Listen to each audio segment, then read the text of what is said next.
Busy ang team ka bro. Ayan oh. So nandito tayo sa bahay kanina dahil mayroon tayong pinipinturahan na magneto cover, clutch side cover at cylinder head cover. Ito yung mga kasama natin na nasa shop. And si pare Jeric overhauling. Meron siyang overhaul dyan. Meron din dito sa kabila. Ayan, andun sila mga kabro. Nag-overhaul, nagtatanggal ng gasket. Tapos dito makikita natin dito. Yan, hintayin lang natin mga kabro. Yan.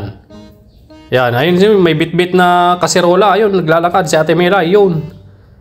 Oh, tignan natin kung ano yung bit-bit niyang kaserola. Siguro luto na yung ulam. Kakain na tayo ng tanghalian mga kabro. So tara, punta natin. Okay, tignan natin yung ulam na binitbit natin Melay kanina. Whoop. Aru. Nag-iimasan George. Nice. Nilaga. Ayan o. Aray ko, mainit-init pa. Ayan, alin na kayo, kain na tayo. Bago lumamig tong kwan. Oh, mga kabro, overhaul, busy ang team kabro. Papamakin na. 2. 3.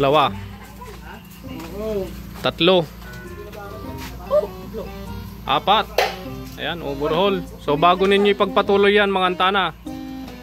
Oh, alas 12. Shoutout kay Bossing from Rosales, Pangasinan. At sila Bossing from Kuya po Nueva Ecija. Ayan si boss. Ayan. From Kuya po Nueva Ecija.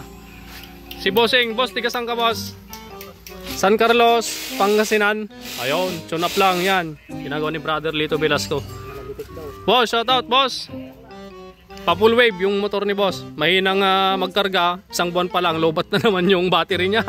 Oh, so full wave yan ni brother Fernando Jr. Alright? Oh, alin na kayo, kain na tayo. Angel. Ayun si Angel oh. Kain na tayo. Nag-iimas St. George. May kayon.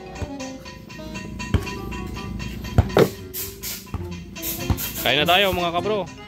Alright, so kain na tayo mga kabro. Ayan yung pagkain natin oh, nilaga. So konting rice lang. Yan parang pagkain lang ng bata yan. So diet tayo para hindi masyadong lumaki yung tiyan natin. Yung mga kasama natin nandun sila oh. Oh, kanya-kanyang pwesto. Oh, kanya-kanyang pwesto. Ayan sila oh. Okay, sandok. Aray ko. Kinagat tayo ng langgam. Maraming langgam dito.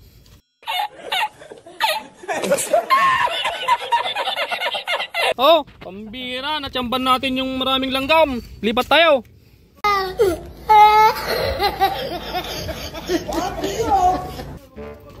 Tsamban natin yung maraming langgam. Dito na lang tayo sa mesa. Okay. Sige. Hanap tayo ulit ng upuan. Ganyan na, tayo na lang tayo. Para masigsad. Okay.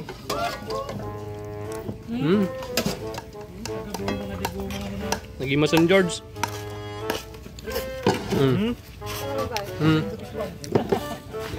Ate Melay, sarap ng niluto mong ulam. Lasang nilaga. Kaya nga, lasang nilaga. Ay, Ate Melay, thank you ah. Walang problema. Thank you. Libre na natin. Hindi, Ate Melay, pag motor mo yung pinagawa mo dito, libre na yung labor dyan kasi sa'yo naman yung tagwab na pinaggagawan namin. Walang problema yun. Yun yung iba na delivery namin eh. Hindi. Wala mo problema si asawa mo ate. Yung iba nga, mas malaki pa yung nalilibre namin. Bigay ka na lang si mama. Alam mo naman si Susulan na yung trabaho. Kahit sabihin mo. Yung iba nga nililibre namin. Gimason. Yung ginawa ko mo? Ay? Tadi.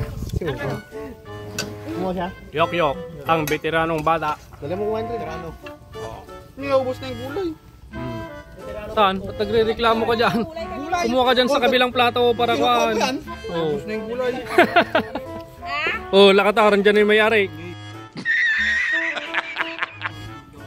Ginawa lang kutsara mo. Oh, ito na yung kutsara mo. Kutsara ko, kaya pala nawawala eh. Dalawa boy ah. Ayan mga kabro. Ayos dito sa pwesto namin, SM. Napakalamig. Mamaya, pag wala nang gagawin, magbabasketball na kami. Sprocket. Okay? Palitan? Mali. Kain na tayo.